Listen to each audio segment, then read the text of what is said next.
YouTube पे अभी दो नाम बहुत फेमस है। कहाँ है काउंटर, कहाँ है जवाब, कहाँ है? पहला है एल्विश यादव और दूसरा है ध्रुव राठी। काएं करना बंद कर दे कौवे की तरह। करीब एक महीने पहले एल्विश यादव ने ध्रुव राठी को रोस्ट करते हुए एक वीडियो डाली थी और उसके काउंटर में ध्रुव राठी ने 2 वीडियोस डाल दी हैं और पॉइंट टू पॉइंट उन एलिगेशंस को एक्सपोज किया है। अब इन तीनों वीडियोस की टोटल लेंथ बनती है लगभग 1 घंटा 40 मिनट, बट मैं अगले 10 मिनटों में आपको एक समराइज्ड वे में एक्सप्लेन करूंगा कि क्या एलिगेशंस लगाई है एल्विश ने और क्या काउंटर दिए हैं ध्रुव राठी। अब YouTube की बात करें तो उसे ऐसा एंगेजिंग कंटेंट बहुत पसंद आता है। एल्विश की पहली वीडियो पे 17 मिलियन व्यूज हैं और 6 लाख से ज्यादा कमेंट्स, और उसके जवाब में ध्रुव राठी की दोनों वीडियोस पे मिला के 42 मिलियन व्यूज हैं और कमेंट्स 5 लाख से भी ऊपर है।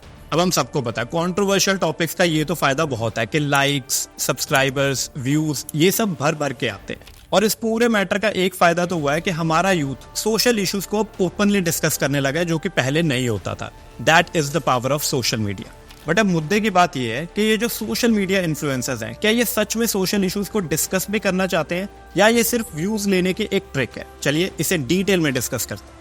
सिद्धार्थ यादव AKA एल्विश यादव ने अपनी YouTube जर्नी स्टार्ट करी 2016 में, जब उन्होंने एक चैनल क्रिएट किया जिसका नाम था द सोशल फैक्ट्री। पर आगे चल के उन्होंने इसी चैनल को रीब्रांड कर दिया एल्विश यादव के नाम से। पर YouTube पे अगर आप चेक करोगे तो उनका यूजर नेम आज भी द सोशल फैक्ट्री के नाम से ही आता है। कंटेंट की बात करें तो एल्विश ज्यादातर कॉमेडी स्केच वीडियोस या यूट्यूब सीरीज जैसा कंटेंट क्रिएट करते हैं। 2020 आते तक उनकी एक कल्ट फॉलोइंग डेवलप हो गई थी, जहां उनका major audience base Uttar Pradesh, Haryana और दिल्ली NCR रीजन से आता है। वहीं ध्रुव राठी की बात करें तो उन्होंने अपनी यूट्यूब जर्नी स्टार्ट की 2014 में। उस टाइम तक वो सिर्फ ट्रैवलिंग व्लॉग्स ही बनाते थे, बट टाइम के साथ साथ वो अपने कंटेंट को चेंज करते गए। धीरे धीरे उनके वीडियोस का फोकस सोशल और पॉलिटिकल इश्यूज की तरफ डाइवर्ट हो गया। हालांकि आज भी वो अपना पैशन फॉलो करने के लिए अपने व्लॉगिंग चैनल को कंटिन्यू करते हैं और उनके टोटल सब्सक्राइबर्स उस चैनल पर 3 मिलियन के करीब करीब है। पॉपुलैरिटी की बात करें तो एल्विश यादव की फेम को एक जबरदस्त बूम मिला था 2020 में, जब उन्होंने टिकटॉकर्स को टारगेट करना शुरू किया अपने रोस्टिंग वीडियोस में, जिसके सबसे बड़े विक्टिम बने रिवॉल्वर रानी और आमिर सिद्दीकी नाम के टिकटॉकर्स। और इसके बाद तो मानो एक लहर सी चल गई थी यूट्यूब पे, जहां पे सारे यूट्यूबर्स ने सिंगल हैंडेडली टिकटॉकर्स को टारगेट करना स्टार्ट कर दिया। कैरी मिनाती ने भी उस समय टिकटॉकर्स पे एक रोस्ट वीडियो बनाया जिसने मिलियंस ऑफ व्यूज गैदर कर लिए, बट कुछ ही दिनों बाद यूट्यूब ने वो वीडियो डिलीट कर दिया due to a copyright issue, और इसने एक सिंपैथी भरा माहौल क्रिएट कर दिया कैरी मिनाती के लिए, और कुछ ही दिनों में उन्होंने 4 से 5 मिलियन सब्सक्राइबर्स गेन कर लिए थे। ये वो टाइम था जब इंडियन गवर्नमेंट चाइनीज एप्स और वेबसाइट्स को बहुत लार्ज स्केल पे बैन कर रही थी, और इसका शिकार बने टिकटॉक, अली एक्सप्रेस और फेमस गेम PUBG। और इसी एक कंट्रोवर्सी ने एल्विश यादव के कंटेंट को एक नई डायरेक्शन में पुश कर दिया। और वहीं ध्रुव राठी की बात करें तो उन्हें सक्सेस की बाइट पहली बार मिली थी 2016 में, जब उन्होंने BJP IT सेल को एक्सपोज करते हुए अपना पहला पॉलिटिकल कमेंट्री वाला वीडियो अपलोड किया।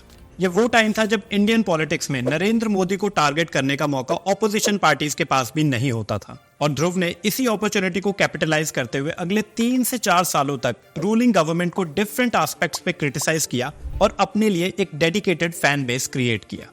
2024 में हुए लोकसभा इलेक्शंस में ध्रुव राठी का क्या इम्पैक्ट था, उस पर मैंने एक डिटेल्ड वीडियो बनाई है, जिसका लिंक आपको ऊपर आई बटन में और नीचे डिस्क्रिप्शन बॉक्स में मिल जाएगा। उस वीडियो को जरूर चेक करना। एल्विश ने अपने वीडियो की शुरुआत की ध्रुव राठी के आम आदमी पार्टी के कनेक्शंस के साथ। उन्होंने क्लेम किया कि 2014 से 2016 तक ध्रुव राठी ओपनली आम आदमी पार्टी को सपोर्ट करते थे, और जब हमने भी गूगल रिसर्च की तो हमें भी कुछ ऐसे पोस्ट के स्क्रीनशॉट्स मिले। इनफैक्ट ध्रुव राठी ने भी अपने वीडियो में ये क्लेम किया कि 2017 तक वो आम आदमी पार्टी को ओपनली सपोर्ट करते थे, क्योंकि वो सच में ये मानते थे कि ये एक पार्टी इंडियन पॉलिटिक्स में न्यू चेंज ला सकती है।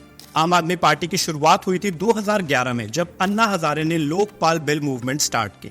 5 अप्रैल 2011 को अन्ना हजारे जंतर मंतर पे एक इनडेफिनेट हंगर स्ट्राइक पे बैठे थे, और धीरे धीरे काफी लोग इनकी मूवमेंट से जुड़ते गए। इनमें कुछ फेमस लोग भी थे, जैसे मेधा पाटकर, अरविंद केजरीवाल और किरण बेदी। अन्ना हजारे के क्लियर डायरेक्शंस थे कि वो इस अनशन में किसी भी पॉलिटिशियन को पार्टिसिपेट नहीं करने देंगे।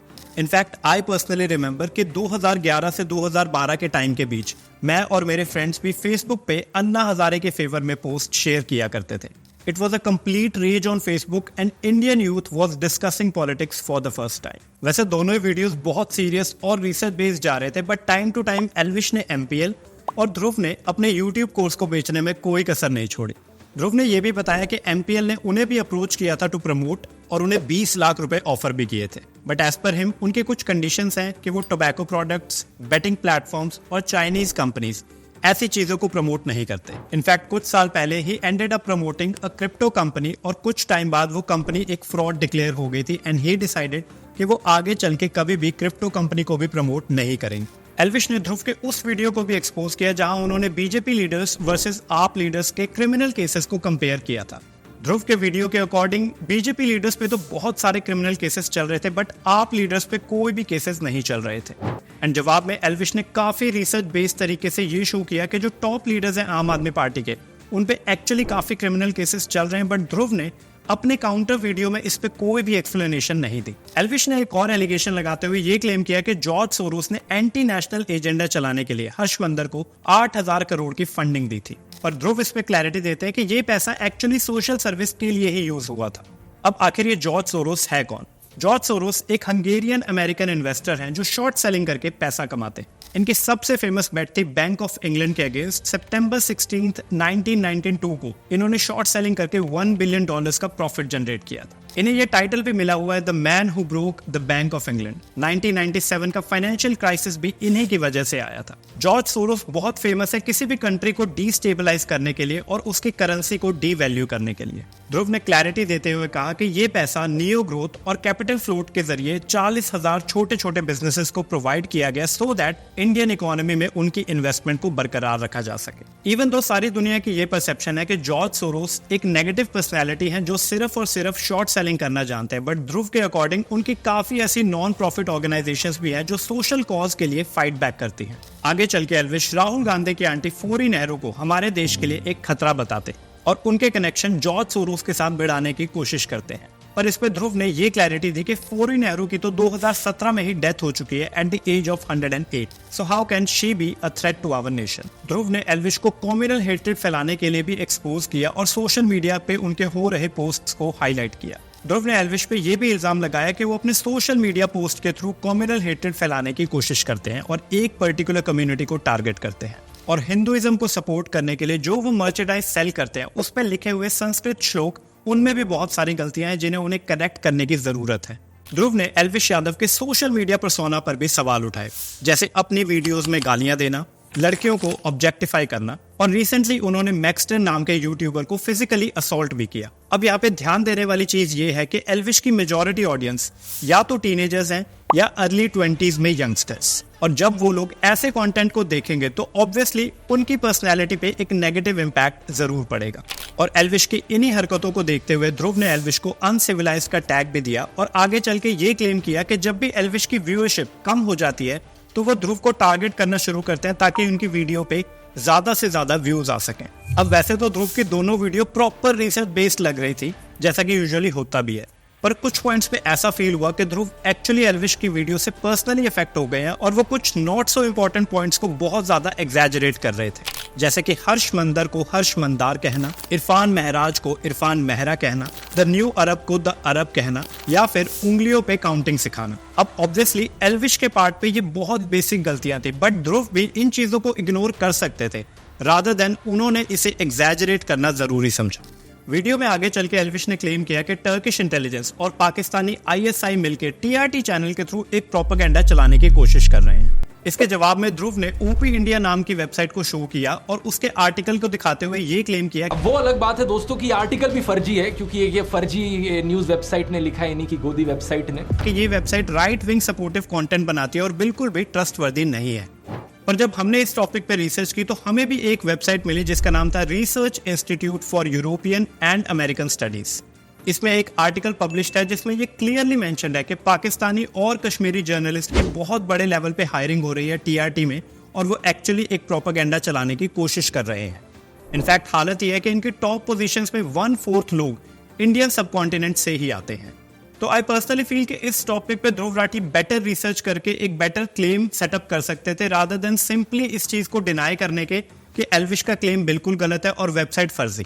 आगे चल के ध्रुव ने कुछ यूट्यूबर्स को टारगेट किया जो ओपनली नरेंद्र मोदी या बीजेपी के फेवर में कंटेंट क्रिएट करते हैं, या उन न्यूज एंकर्स को जो अपने चैनल्स के थ्रू एक वन साइडेड नैरेटिव चलाने की कोशिश करते हैं। और एक पॉइंट पर आकर अपने वीडियो में ध्रुव ने बीजेपी के कुछ वर्कर्स के ट्विटर पोस्ट के स्क्रीनशॉट शेयर किए और उन्हें एब्यूजिव ट्रोल का टैग दिया। और इसमें से ही एक बीजेपी वर्कर सुरेश नकवा ने 24 जुलाई को ध्रुव राठी पर डिफेमेशन का केस भी कर दिया है।